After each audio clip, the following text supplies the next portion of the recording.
안녕하세요. 서울에 살고 있는 20대 후반의 여자입니다. 집에 있기보다는 외출해서 사람도 만나고 쇼핑도 하는 걸 좋아해서 사실 이런 채널을 즐겨 듣지는 않았어요. 그런데 한창 결혼 문제로 힘들 때 이곳의 사연을 우연히 듣게 되었는데 비슷한 고민을 가진 사연자의 얘기에 빠져들어 눈물까지 흘리게 되더라고요. 그때 마음이 좀 치유가 된 느낌이랄까요? 나 같은 사람이 또 있구나. 나만 힘든 게 아니구나. 이런 생각을 하면서요. 그렇게 이곳의 사연을 꾸준히 듣게 되었답니다. 그러다 보니 벌써 그 남자와 헤어진 지 1년 가까이 흘렀네요. 이제 마음의 상처도 많이 아문 것 같아요. 이 채널에서 받았던 위로를 다른 분들께도 드리고 싶어서 용기 내 사연을 써봅니다. 지금 생각하면 정말 현명한 선택을 했던 저의 이야기. 한번 들어주시겠어요? 그 당시 전 서울 강남의 어느 성형외과에서 원무과 직원으로 일하고 있었습니다. 상담을 진행하진 않았고 주로 접수와 결제 담당이었어요. 빌딩의 한 층을 통으로 썼기 때문에 규모가 꽤 컸거든요. 그래서 직원들이 많았고 예약하는 환자들도 많아서 매일 정신없이 일했었어요. 원무과 쪽은 처음이어서 일을 배우느라 더 정신이 없는 상태였죠. 병원은 16층짜리 빌딩에 있었는데 다른 회사나 로펌도 있었어요. 아침에 엘리베이터를 기다리는데 어느 날부터인가 어떤 남자가 눈에 띄더라고요. 항상 세련된 양복 차림에 참 훈훈한 남자였어요. 몸매가 호리호리하고 얼굴도 여자들이 좋아할 정도로 잘생겼고요. 하루는 병원 사람들이랑 점심을 먹고 들어오는데 또 그 남자와 마주친 거예요. 그러자 다른 직원들이 쑥덕대기 시작하더군요. 저 남자 진짜 훈남이다. 보면 가슴이 떨린다니까. 저번에 누가 봤는데 로펌으로 들어가더래. 혹시 변호사 아니야? 저 얼굴에 변호사면 대박이다. 뭐 그냥 그런가 보다 싶었죠. 그때는 병원 일 끝나면 퇴근해서 친구들이랑 놀기 바빴고 격일마다 운동도 열심히 해서 인생이 너무 재밌는 시절이었거든요. 그래서 남자에게는 별로 관심이 없었죠. 또 전혀 상관없는 사람이기도 했으니까요. 그런데 이상하게 자꾸 그 남자랑 눈이 마주치는 거예요. 나중에 안 거지만 그 남자가 제 쪽을 계속 쳐다봐서 그런 거였어요. 그로부터 한 달 정도 지났을까요? 퇴근하는데 비가 막 내리더라고요. 그래서 택시를 잡으려고 하는데 갑자기 누가 옆으로 쓱 다가오더군요. 놀라서 옆으로 얼른 피하고 보니 우산을 든 그 남자였어요.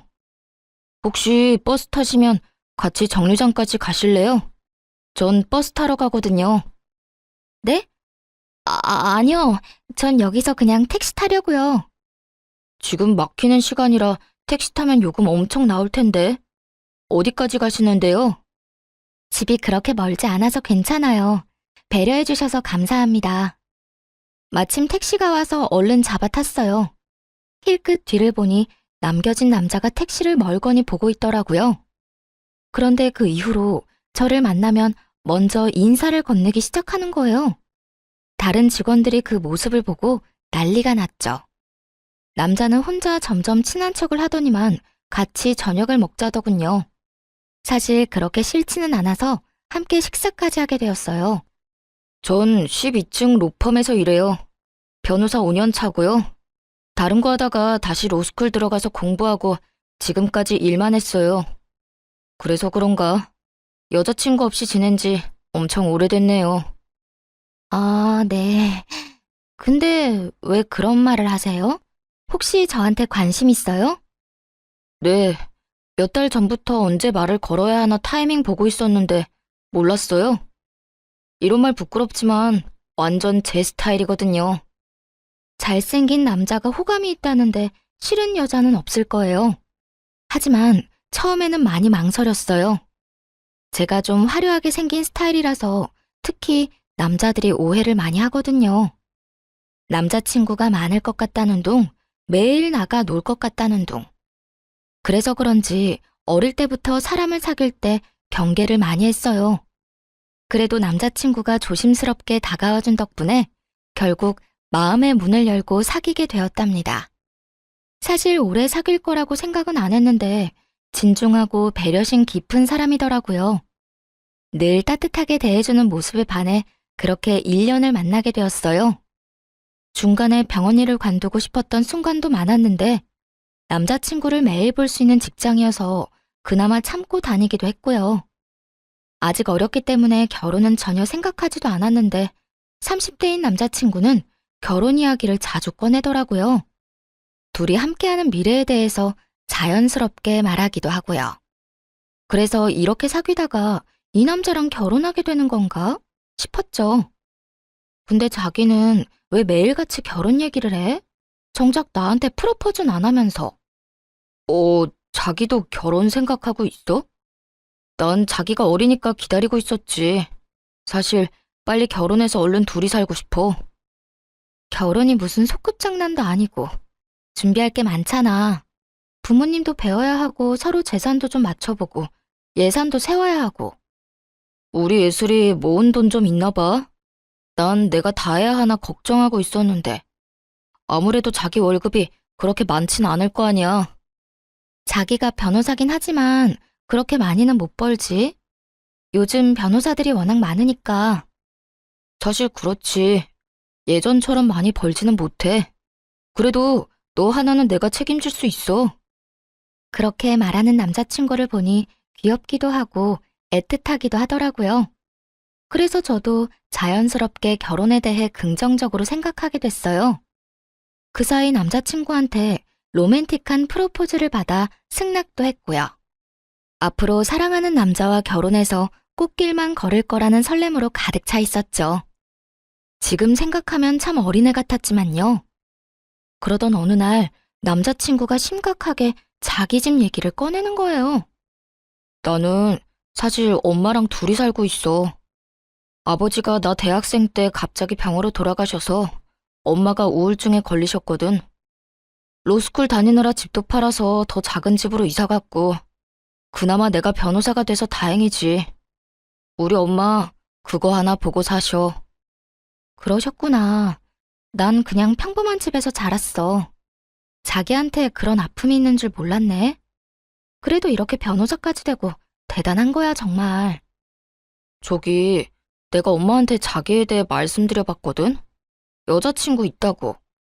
결혼 생각한다고 하니까 직업이랑 집안을 바로 물으시더라고. 그래서 아직 자세히 말씀은 못 드렸는데 자기 직업이 전문직은 아니니까 우리 엄마가 반대하실 수도 있을 거야. 어쩌면 좀 모질게 구실 수도 있고. 그래? 좀 걱정되긴 한다. 난 자기 어머님이 반대하시면 억지로 결혼할 마음은 없어. 자기 너무 냉정하게 말한다. 난 엄마를 어떻게 설득할지 고민하느라 머리가 터질 것 같은데. 저기, 나를 사랑하면 엄마가 모질게 대하더라도 좀 참아줄 수 없을까? 사실 자기가 공부 열심히 해서 좋은 직업 가졌으면 이런 걱정 안 했을 테니까. 남자친구가 이렇게 말하는데 좀 어이가 없더라고요. 병원에서 접수하는 일을 한다고 엄청 하찮게 여기는 느낌이었죠. 나에 대해 많이 아는 것도 아니면서 말이에요. 사실 남자친구에게 집안에 대한 작은 비밀을 숨기고 있었는데 그냥 다 말해버릴까 하다가 아직 때가 아닌 것 같아 입을 다물었어요. 어릴 때부터 주변 사람들한테 우리 집 얘기는 절대 안 했거든요.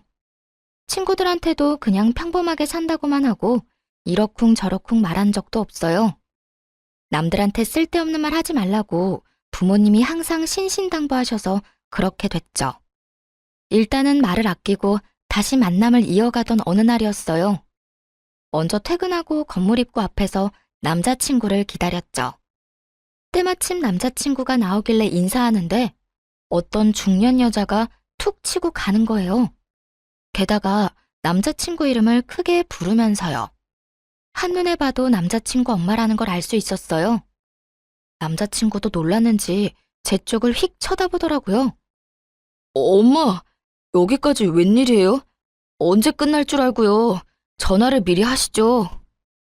우리 변호사님 이렇게 퇴근한 거 보는 게 엄마 행복이야. 아휴, 멀리서 오는 거 보는데 너무 멋있더라. 무슨 아침 드라마 보는 줄 알았잖아. 아, 진짜 그만하세요. 민망하네. 엄마, 이쪽은 이예슬이에요.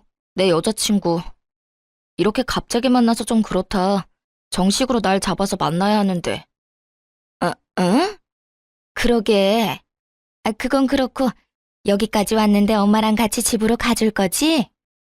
그러더니 남자친구 엄마가 팔짱을 딱 끼고는 남자친구를 끌고 가려고 하더라고요. 남자친구는 당황하면서 저를 쳐다봤고요. 근데 오늘 예슬이랑 선약이 있는데? 그러니까 연락을 먼저 하셨어야죠. 아님 이렇게 된 거 우리 셋이서 저녁 먹을까요? 맨날 밖에서 밥 먹는 애가 또 무슨 외식을 한다 그래? 내가 너 좋아하는 제육볶음 맛있게 해놨는데. 그럼 난 먼저 갈게. 내일 보면 되지. 어머님, 다음에 뵙고 정식으로 인사드릴게요. 그런데 진짜 너무 웃겼던 게 뭔지 아시나요? 남자친구 엄마는 저를 한 번도 안 쳐다봤고 마치 없는 사람 취급했다는 거예요. 당연히 인사도 받아주지 않았죠. 제 존재 자체를 그냥 신경도 안 쓰고 지나쳐버리더라고요. 저에 대해 당연히 알고 있었을 텐데 완전히 무시하는 태도를 보니 화가 나더군요. 결국 남자친구는 미안한 표정을 지으면서 지네 엄마한테 끌려갔고요. 말도 제대로 못하는 모습에 좀 정이 떨어졌어요. 그래서 일부러 다음 날까지 연락을 받지 않았네요. 엄청 미안했는지 병원 문 앞까지 찾아와서 기다리고 있더라고요. 자기야, 어젠 진짜 미안했어. 전화 안 받아서 내가 얼마나 걱정했는 줄 알아? 어머님이 나를 어떻게 생각하는지 아주 잘 알겠던데. 그래도 그렇지, 사람을 앞에 두고 어떻게 그렇게 모르는 척을 하셔? 그러게 말이야. 나도 집에 가는 길에 엄청 뭐라고 했어. 우리 엄마가 원래 그런 분이 아닌데 진짜 미안해. 어제 나 처음 보신 거잖아. 뭐라고 하셔? 자기한텐 솔직하게 말하셨을 거 아니야. 숨기지 말고 말해봐. 뭐 별로 좋은 얘기는 안 하셨어. 그냥 모르는 척하고 넘겨줘. 내가 우리 엄마는 잘 설득할게. 아, 말해보라고. 나도 알아야 앞으로 어떻게 할지 생각해 볼 거 아니야. 생긴 게 날라리 같고 치마도 너무 짧다고. 그렇게 어린 것 같지도 않은데 정숙하지 않다고 하시네. 어젠 좀 치마가 짧긴 했지. 난 그런 거 좋아하지만. 날라리라니. 진짜 어이가 없더라고요. 어차피 곧 우리 집에도 인사를 가야 하니까 이번 기회에 다 털어놓기로 했어요. 우리 집에 인사 오기 전에 미리 말할 게 있어. 무슨 말인데? 혹시 무슨 달동네 산다는 말 아니지? 자기 경제 사정 안 좋다는 건 나도 짐작했어. 괜찮아. 아니? 그건 아니야. 우리 집 가면 놀랄까봐 미리 말해주는 거야. 사실 내가 지금 일하는 병원 원장이 우리 오빠야. 우리 오빠가 성형외과 전문이거든. 진짜야? 아, 그래서 거기서 일하는 거구나. 그럼 자기가 해외에서 학교 나왔다고 한 것도 진짜겠네. 사실 안 믿었거든. 응, 나 미국에서 대학 다니다가 사정이 있어서 다시 한국으로 돌아온 거야. 우리 집 못 살지 않아. 자기랑 결혼하려는 이유 중 하나가 뭔지 알아? 자기가 내 배경 안 보고 나 그대로를 사랑해줘서야. 암튼 일단 가보면 알겠지. 너무 걱정하지 마. 자기가 그렇게 말하니까 얼떨떨하면서도 좀 무섭네. 나 마음에 안 들어 하실까봐 걱정된다. 네, 맞아요. 사실 아버지께서 부동산으로 재산을 많이 불리셔서 부유하게 자랐답니다. 서울의 빌딩 포함해서 건물이 3채 정도 있는 걸로 알고 아버지는 임대업 전문으로 투자 회사를 하고 계시고요. 다행히 오빠가 의사가 되어준 덕분에 저는 자유롭게 자랐어요. 그런데 디자인을 전공해 뉴욕으로 대학을 갔다가 교통사고로 다리를 다쳤거든요. 그래서 어쩔 수 없이 졸업을 못하고 귀국하게 된 거였답니다. 공부를 못하게 되니까 미래도 불투명해져서 심적으로 정말 힘든 시기였어요. 방황도 많이 해서 부모님 속도 많이 썩였죠. 방에만 처박혀 있으니까 보다 못한 부모님이 끌어내서 일을 시키신 거였어요. 오빠 병원에서 아르바이트라도 하라면서요. 확실히 규칙적인 일상을 보내고 사람들이랑 대화도 하니까 많이 건강해졌어요. 거기다 남자친구를 만나게 되면서 더욱 생기가 생기고 웃음도 많아져서 그런지 부모님도 벌써부터 남자친구를 좋게 생각하고 계시더라고요. 그래서 용기 내서 남자친구랑 집에 간다고 말씀드릴 수 있었죠. 드디어 우리 집에 인사하러 오는 날이 되었어요. 집을 본 남자친구가 말을 잃고 벙쪄 있더라고요. 여기가 자기 집이란 말이야? 그 뉴스에 나오는 강남에서도 비싼 펜트하우스잖아. 나 이런 데 처음 들어와 봐. 집으로 들어가니 부모님이 반갑게 맞아주셨고 같이 저녁을 먹었죠. 남자친구 집안에 대한 얘기는 거의 안 했어요. 아버지가 홀어머니 얘기를 들으시곤 한동안 아무 말도 안 하시더라고요. 아버지를 설득할 자신은 있었지만 은근히 걱정됐죠. 자네에 비해서 우리 딸이 아직 많이 어려. 그래서 난 사실 결혼시키고 싶지는 않네. 근데 우리 딸이 남자를 소개시켜준 게 처음이란 말이야. 또 어려운 집안 사정에도 변호사까지 된 자네가 대단하다고 생각하네. 예슬이 네가 잘 살 자신 있으면 엄마도 반대하진 않아. 근데 결혼이라는 건 정말 신중하게 결정해야 돼. 너희만 같이 사는 게 아니라 가족과 가족이 만나는 거야. 아버님, 어머님, 저를 믿어주십시오. 제가 예슬이에 비해 정말 부족한 것 잘 알고 있습니다. 그래도 온 힘을 다해서 예슬이 행복하게 해주겠습니다. 우리는 예슬이 정말 부족한 거 없이 키웠네. 근데 자네랑 결혼하면 고생하지는 않을까 걱정되는 건 사실이야. 지금 연봉이 그렇게 많지는 않은 것 같은데 앞으로 포부가 어떻게 되나? 네. 지금 다니는 로펌에서 3년은 더 일을 배울 생각입니다. 어디에 소속되면 변호사도 어떻게 보면 그냥 월급쟁이 아닌가. 지금 그 로펌 내년에 다른 데로 이전한다고 하던데 좀 도와줄 테니 그냥 자네가 로펌을 하나 차리는 게 어떤가? 괜찮은 변호사들 데려다가 덩치 키우면 되지. 비즈니스가 별게 아니야. 다 그렇게 시작하는 거지. 그 말을 듣고 남자친구 얼굴이 환하게 밝아지는 게 눈에 보이더라고요. 월급쟁이로 살다가 아버지가 로펌을 하나 차리게 도와주신다니 얼마나 놀랐겠어요. 우리 집에서 나와서도 흥분을 감추지 못하더군요. 아버님이 진짜 통이 엄청 크시다. 로펌을 차려주신다니. 자기를 만난 게 내 인생의 기적이야. 그동안 힘들게 살았는데 그래서 하느님이 자기 같은 귀인을 만나게 해주셨나 봐. 너무 앞서 나가지는 마. 내년 이후의 일이잖아. 지금은 우리 결혼 준비가 더 중요한 거 아니겠어? 그래서 말인데 우리 집에 대한 얘기는 자기 어머님한테 말 안 했으면 좋겠어. 왜 말을 하지 마? 우리 엄마 엄청 좋아하실 텐데. 가뜩이나 자기 마음에 안 들어 하셨는데 완전히 좋은 기회잖아. 그래서 싫다는 거야. 내가 날라리 같다고 싫어하셨는데 우리 집 배경 때문에 태도 달라지는 거 싫어. 나 사실 지금껏 살면서 주위 친구들이나 지인들한테 그런 상처를 많이 받았어. 자기 어머님도 나를 있는 그대로 봐주셨으면 좋겠어. 자기가 그런 것처럼. 뭐 자기가 그렇게 하고 싶다면 말은 안 할게. 어차피 상견례하면 그때 아시게 되겠지.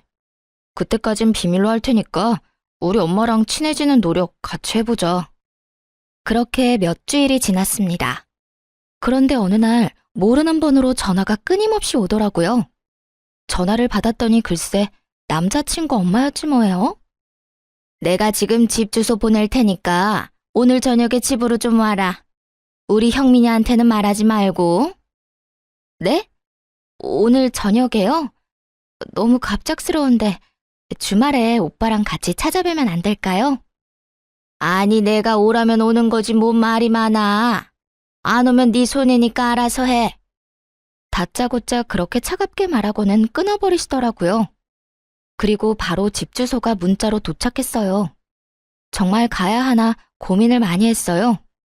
그래도 노력하는 게 맞는 것 같아서 일부러 백화점에서 과일 세트까지 사서 갔네요. 도착한 곳은 서울 변두리에 있는 작은 아파트 단지였어요. 주변에 산도 있어서 그런지 아늑해 보이더라고요. 초인종을 누르자 얼마 안 있다가 예비 시모가 문을 확 열어젖혔어요. 그리고 말도 없이 휙 들어가 버리길래 순간 당황했지만 우선 안으로 들어갔어요. 뭘 그렇게 두리번거려?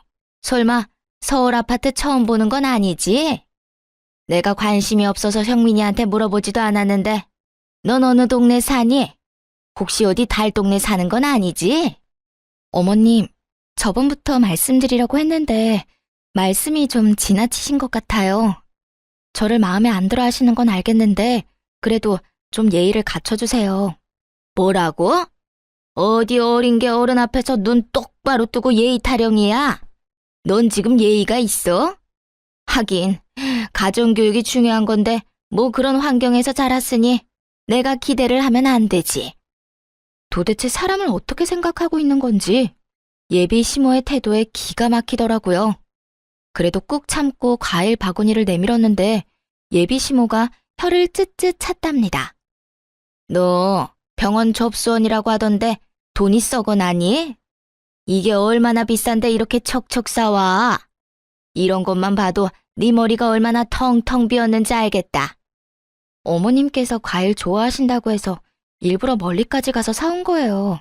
그냥 맛있게 드셔주세요. 그렇게 많이 안 비싸요.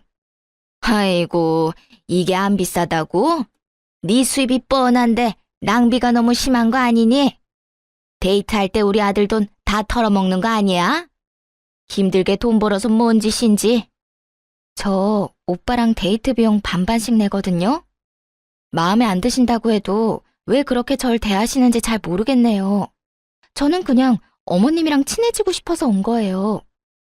우리 아들 구워 삶은 것도 모자라서 나도 어떻게 해보려고? 어림도 없지. 그래, 우리 아들이랑 그렇게 결혼하고 싶으면 오늘 저녁 좀 차려봐. 내가 우리 아들 밥 하나는 참 잘해 먹였어. 너랑 결혼했다가 라면만 먹게 할 순 없으니까 요리 솜씨가 어떤지 좀 보자. 만약 제대로 못하면 절대 우리 아들이랑 결혼 못할 줄 알아. 저 말 들으니 진짜 기가 막히더라고요.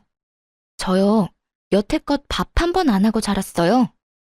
자랑하는 게 아니라 항상 집에 도우미 아주머니가 계셨거든요. 앞으로도 청소며 요리에 매달릴 생각 없었고요. 그리고 결혼하면 둘이서 알아서 밥 차려 먹고 잘 살 텐데 예비 시모가 말하는 것을 들으니 무슨 노예를 구하는 것 같았죠. 저는 결혼해도 일할 거예요. 집에서도 요리해 본 적 없고요. 부모님도 저한테 밥 차리라고 말씀하신 적 없어요. 무슨 며느리 뽑는 선발전 하는 것도 아니고 밥 못하면 결혼 못한다고 말씀하시는 게 너무 어이가 없네요. 저 그만 가볼게요. 이거 말하는 꼬락서니 좀 봐. 야, 너 거기 안 서? 나가기만 해봐. 당장 부엌으로 들어가. 예비 시모의 눈이 갑자기 휙 돌더니만 제 목덜미를 잡아채더군요. 그러고는 주방으로 막 끌고 가기 시작했어요. 순간 너무 무서웠죠. 내가 우리 아들을 어떻게 변호사로 만들었는데 니까짓 게 뭔데? 가진 게 없고 이뤄놓은 것도 없으면 뭘 해줄 수 있는지 보여줘야 하는 거 아니야? 집에서 우리 아들 수발 잘 들고 밥이라도 잘해야 할 거 아니야? 예비 시모를 확 밀치며 말했어요. 이게 무슨 짓이에요? 사람 죽일 일 있어요? 그쪽 아들이랑 결혼 안 하면 되죠? 당장 헤어져 줄게요. 이제 만족하세요? 비켜요. 그대로 달려서 현관문으로 갔죠. 눈물이 하염없이 나고 목은 너무 아프고 살면서 이런 일은 처음이었어요. 그때 정말 짠 것처럼 남자친구가 들어오더군요. 제 얼굴을 보고는 깜짝 놀라 자기 엄마한테 무섭게 소리치기 시작했어요. 이게 뭔 짓이에요? 내가 예슬이 부르거나 연락해서 이상한 짓 하지 말라고 했죠? 변호사가 뭐 그렇게 대단하다고 만나는 여자들마다 떼어놓으려고 난리냐고. 진짜 미쳤어요? 예, 난 다 너를 위해서 그러는 거지. 그깟 변호사라니? 네 얼굴에 네 직업이면 열쇠 3개는 기본으로 주는 여자도 만날 수 있단 말이야. 어디서 맨날 거지 같은 애들만 데려오니까 그러는 거 아니니? 그 말을 듣자 정신이 확 들더군요. 그동안 믿었던 남자친구한테도 배신감이 들었고요. 물론 저를 만나기 전에 다른 여자야 만났겠지만 그동안 그런 말 전혀 없었거든요. 저번에 그 선생이라는 계집애도 떨쳐내느라 얼마나 힘들었는데. 그런데 이번엔 이런 날라리 꽃뱀을 데려와? 자기야, 일단 나가자. 내가 다 설명할게. 소리치는 예비 시모를 뒤로하고 겨우 나왔습니다. 남자친구의 차에서 진정될 때까지 멍하게 앉아 있었어요. 이런 일이 생기다니 진짜 꿈을 꾸는 것 같더라고요. 남자친구한테 가기 전에 미리 말을 해놔서 다행이지. 저 혼자였다면 더 못된 일도 당했을 것 아니겠어요? 엄마가 한 말은 너무 신경 쓰지 마. 내가 다 미안하다. 자기야, 이런 일로 나 버리는 거 아니지? 자기가 원하면 엄마랑 인연 끊고 살게. 진짜야. 나도 정말 지긋지긋해. 그래도 키워주신 엄만데 어떻게 천륜이 끊어지겠어. 나랑 인연을 끊는 게 훨씬 빠를 것 같은데. 그리고 다른 여자 얘기는 뭐야? 다 지나간 일이니까 굳이 말 안 한 거야. 예전에도 결혼할 여자가 있긴 했어. 근데 엄마가 하도 괴롭혀서 결국 헤어졌거든. 그럼 나한테 그 말도 했어야지. 그래야 자기 어머님이 어느 정도인지 알잖아. 난 오늘 일 너무 충격적이야. 내가 대신 이렇게 빌게. 진짜 미안해. 그래서 자기 집안에 대해서 미리 말하자고 한 거야. 그러면 엄마가 잘 대해주실 게 확실하고 결혼까지 아무 문제 없으니까. 그거야 자기한테 유리한 입장인 거고 내가 굳이 그렇게까지 하면서 결혼할 필요는 없는 것 같아. 우리 좀 생각할 시간을 갖자. 당분간 연락하지 마. 계속 붙잡는 남자친구를 밀어내고 얼른 제 차로 돌아가 버렸어요. 그런데 2주 정도 시간이 흘렀는데도 남자친구에게선 진짜 연락 한 통 없더라고요. 이렇게 끝내는 게 맞다고 수십 번 되뇌면서도 괘씸한 마음이 들었죠. 참 이상하게도 건물 안에서도 마주치질 않더군요. 그렇게 일주일이 더 지났는데 엘리베이터 앞에서 드디어 남자친구를 마주쳤어요. 그런데 정말 다른 사람처럼 너무나 초췌하게 변해 있는 게 아니겠어요? 그 사람이 저를 보며 힘없이 씩 웃자 저도 모르게 눈물이 왈칵 쏟아지더라고요.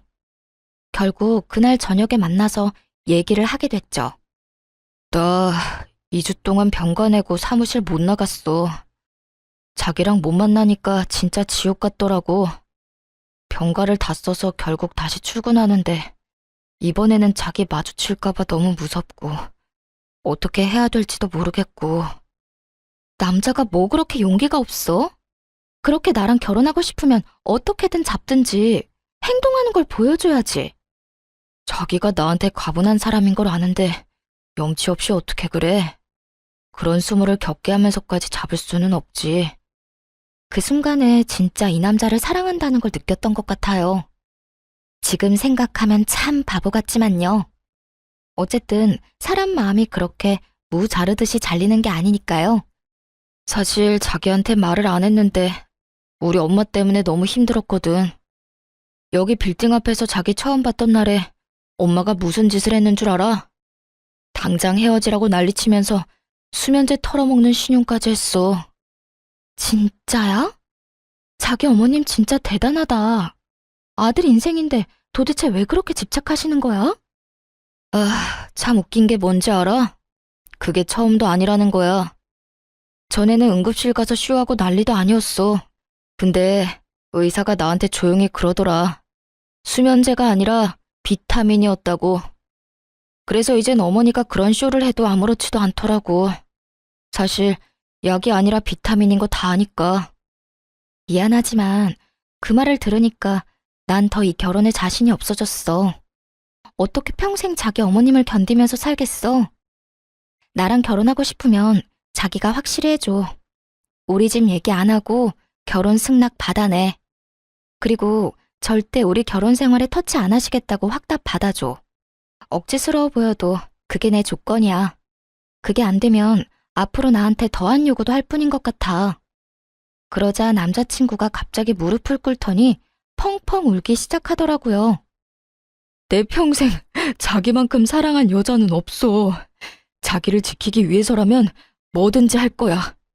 어떻게든 엄마가 우리 일에 더 이상 참견 못하게 내가 확실히 정리할게. 나 조금만 기다려줘. 우리 안 헤어지는 거 맞지? 남자친구가 울면서 사정을 하기도 했고 저도 사랑하는 마음이 컸기에 우선은 일을 해결할 때까지 지켜보기로 했죠. 다시 만나니까 제 마음도 안정되는 게 느껴졌답니다. 그래도 사랑이 있으니 힘든 난관을 견딜 수 있을 거라는 순수한 믿음이 있었죠. 며칠 뒤 그 일이 있기 전까지는 말이죠. 병원에서 일하고 있는데 낯익은 여자가 저를 째려보며 들어오는 거예요. 눈을 다시 비비고 볼 정도로 이 상황이 믿기지가 않았어요. 맞아요. 남자친구의 어머니였어요. 그대로 얼어붙어서 예비 시모가 다가오는 걸 바라보고 있었죠. 예, 너 내가 좋게 해결하려고 했는데 가만히를 안 있는구나. 진짜 우리 아들하고 결혼을 한다. 이 말이지 감히. 예비 시모는 그 큰 병원에서 수십 명의 환자들에게 들으라는 듯 소리쳤어요. 놀라서 제 옆으로 다가온 다른 직원들이 예비 시모를 말리기 시작했죠. 무슨 일인지는 몰라도 나가주세요. 여기 지금 영업하고 있는데 뭐 하시는 거예요? 내가 여기 왜 왔는지는 저 맹랑한 계집애한테 물어봐. 화병이 나서 지금 쓰러져 죽을 판이야. 어디서 꽃뱀 주제에 우리 아들을 넘봐? 여기 있는 사람들한테 한번 다 말해볼까? 누구 편을 드는지? 지금 여기 사람들 많으니까 나가서 얘기하세요. 아무리 그래도 일하는 직장에 오셔서 지금 뭐 하시는 거예요? 이까지 접수대에서 일하는 주제에 뭔 대단한 거 한다고. 너 대학이나 제대로 나왔어? 너 같은 애들 뻔하지. 반반한 얼굴 하나 믿고 잘난 남자 꼬시려고 하는 거 내가 모를 것 같아? 너 당장 우리 아들한테서 떨어져. 그 확답 받을 때까진 난 절대 여기서 안 나간다. 그러고는 예비 시모가 갑자기 정수기 쪽으로 가더니 컵에 찬물을 담기 시작했어요. 하도 열을 내더니 물 마시려는가 보다 하는 찰나에 그걸 저한테 확 뿌린 거 있죠. 그 많은 사람 앞에서 물까지 뒤집었으니 정말 너무 화가 나고 견딜 수가 없더군요. 사람들이 수군대는 소리가 들려왔어요. 이에 질세라 탕비실로 가서 큰 물통에 물을 한가득 떠 예비 시모한테 확 뿌렸죠. 나 절대 당신 아들이랑 결혼 안 해. 걱정 붙들어 매세요. 나중에 절대 후회하지 말고 나한테 구질구질하게 매달리지 말아요. 알았어요? 이게 진짜 미친년이네. 감히 나한테 물을 뿌려? 내가 너한테 매달린다고? 지나가던 개가 웃겠다. 너나 지금 네가 한 말 꼭 지켜. 우리 아들 앞에 다신 나타나지 마. 밖에서 한바탕 소동이 일어나니 당연히 진료실 안까지 그 소리가 다 들렸겠죠. 진료를 보던 오빠가 나오더니 놀라서 얼른 저한테 달려왔어요. 이게 지금 다 무슨 일이야? 누가 진료 중인 병원에 와서 이런 짓을 하는 거야? 예슬아, 뭔 일이야? 설마 그 아줌마야? 오빠의 목소리를 들으니 갑자기 서러움이 몰려와서 눈물이 나더라고요. 6살 위인 오빠가 저를 어릴 때부터 엄청 귀여워했거든요. 처음에 고백받았다고 했을 때 병원이랑 로펌이 같은 건물에 있다 보니 오빠가 다른 사람들 통해서 남자친구에 대해 알아봐 주기도 했고요. 사귀는 것도 오빠한테 제일 먼저 말했고 남자친구랑 같이 식사도 몇 번 했어요. 예비 시모에 대해서도 유일하게 알고 있는 사람이 우리 오빠였답니다. 그 집에서 큰일을 당하고 왔을 때 오빠가 엄청 화내면서 당장 헤어지라고 해서 그 후에 다시 남자친구를 만나는 것도 말 못했었어요. 그런데 오빠 병원에서 이런 일이 생겼으니 정말 너무 민망해서 미치겠더군요. 아줌마, 남의 병원에 와서 영업 방해, 기물파손에 뭐 하는 짓이에요? 아들이 변호사라면서 법에 대해 잘 모르시나 보네. 지금 당장 고소당하고 싶어요? 네?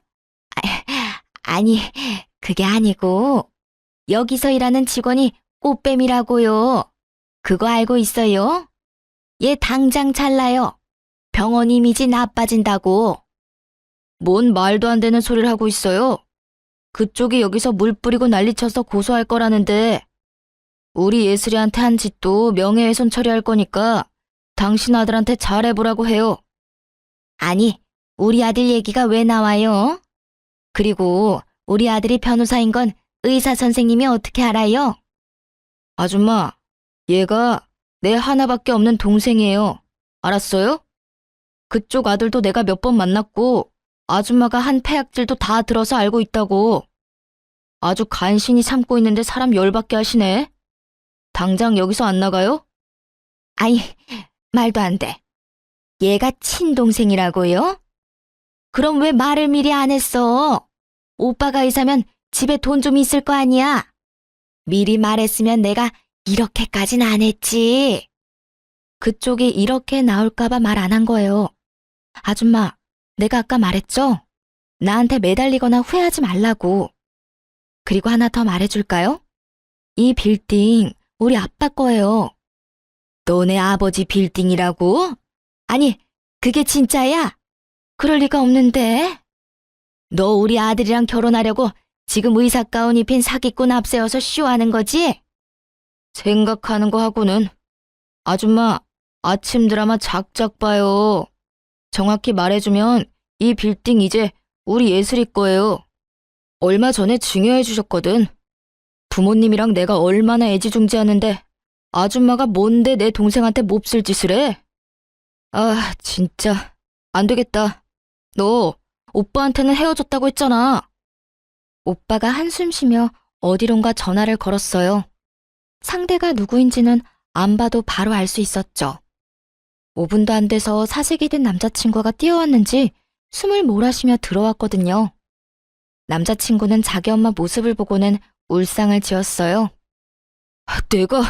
내가 제발 가만히 있으라고 했죠. 도대체 엄마가 뭔데 내 인생에 이래라 저래라 하냐고요. 내가 엄마 때문에 얼마나 불행한지 알아요? 도대체 어디까지 나를 끌어내릴 거냐고. 남자친구 엄마는 그 절규를 듣고 그제야 느낀 모양이었어요. 뭔가 상황이 심상치 않게 돌아간다는 것을요. 남자친구가 무릎을 꿇은 채 제 바지를 잡고 매달리며 울기 시작했어요. 그 모습을 보고 가슴이 아팠지만 이미 우리 관계는 돌이킬 수 없었죠. 자기한테 나쁜 감정은 없지만 우리는 결혼할 수 없을 것 같아. 이제 헤어지자. 나는 당신 어머님이랑 한 가족이 돼서 살 수가 없어. 제발 여기서 나가줘. 예슬아, 제발 나한테 한 번만 더 기회를 줘. 난 진짜 너를 사랑한다고. 얘 형민아, 너는 변호사가 이렇게 채통 없이 울면 어떡하니? 얼른 일어나. 근데 얘가 진짜 이 건물주 딸은 맞는 거니? 이제 와서 그게 중요해요? 나 예슬이랑 헤어지면 엄마랑도 연 끊고 살 거예요. 알았어요? 이제야 상황 파악이 됐는지 남자친구 엄마가 부드러운 목소리로 말하더군요. 예, 아가야. 내가 우리 아들을 생각하는 마음에 큰 실수를 한 것 같다. 우리 좀 진정이 되면 다시 얘기하자. 일하는 데 와서 미안하다. 오늘 이후로 다신 아줌마랑 마주칠 일 없을 거예요. 상황 다 알았으니까 이제 그만 가주세요.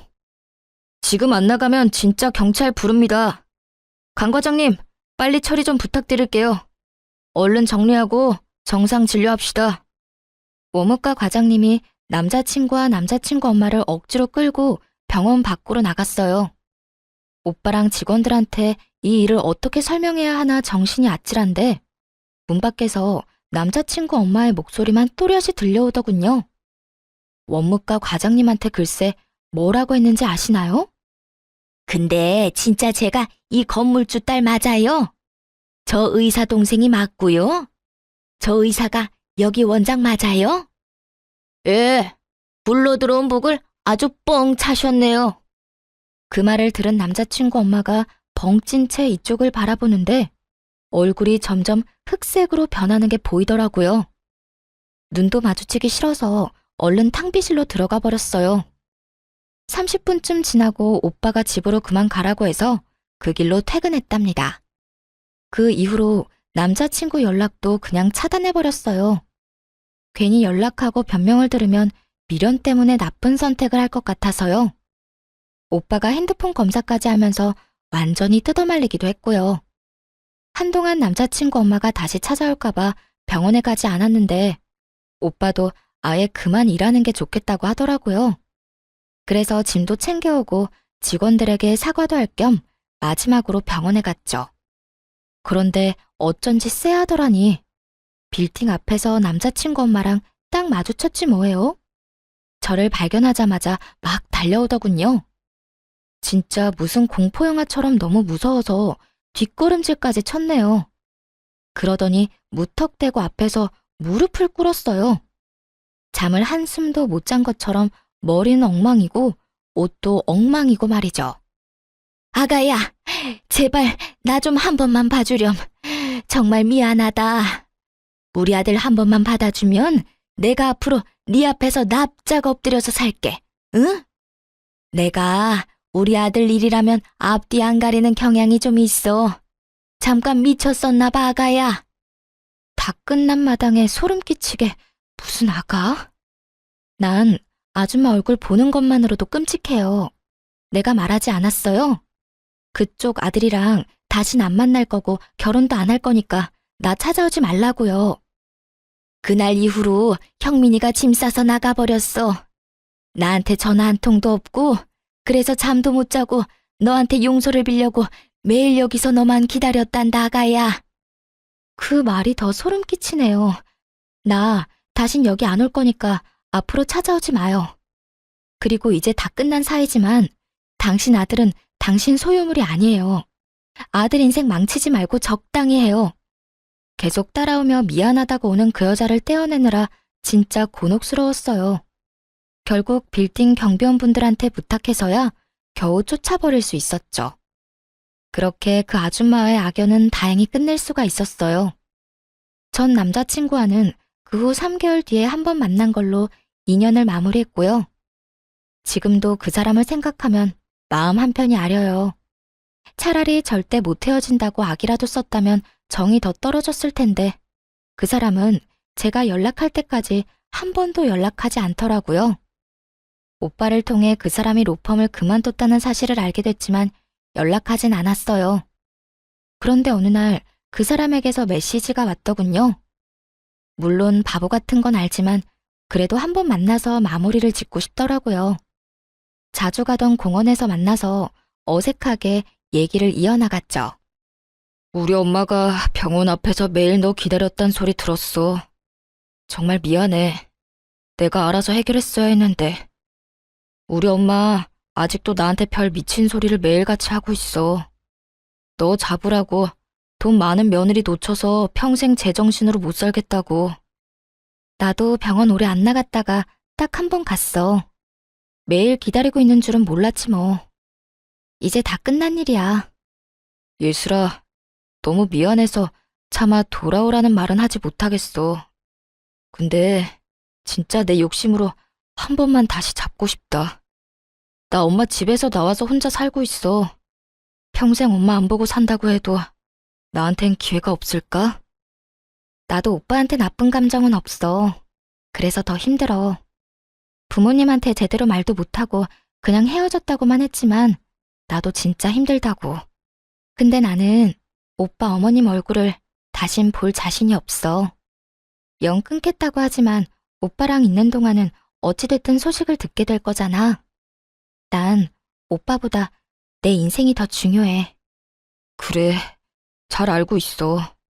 마지막으로 나도 욕심 부려본 거야. 앞으로 좋은 사람 만나서 행복하게 살아. 그 사람과의 인연은 그렇게 끝이 났답니다. 저는 공부를 다시 하기 위해 곧바로 준비해서 다시 미국으로 유학을 떠났어요. 지금은 미국에서 생활 중인데 저녁에 이곳의 사연을 종종 듣고 있죠. 한국을 향한 향수를 달랠 수 있어서 참 좋아요. 가끔 오빠와 통화를 하는데 놀라운 소식이 뭔지 아세요? 그 아줌마가 아직도 빌딩 근처를 돌아다니는 것 같다고 하더라고요. 진짜 정신이 이상해진 거 아닐까 싶어요. 하긴 그렇게 돈 많은 집 며느리 찾으려고 난리치다가 자기 때문에 놓쳐버렸으니 저 같아도 속 쓰려서 제대로 못 살 것 같네요. 상처도 많이 받고 이상한 일을 겪은 터라 앞으로 결혼할 수 있을지 모르겠지만 지금은 우선 공부를 잘 끝내는 걸 목표로 지내고 있어요. 제가 타지에서 잘 살아갈 수 있도록 듣고 계신 분들이 힘을 주셨으면 좋겠습니다. 이야기 들어주셔서 감사드리고 좋은 날만 가득하시길 바랄게요.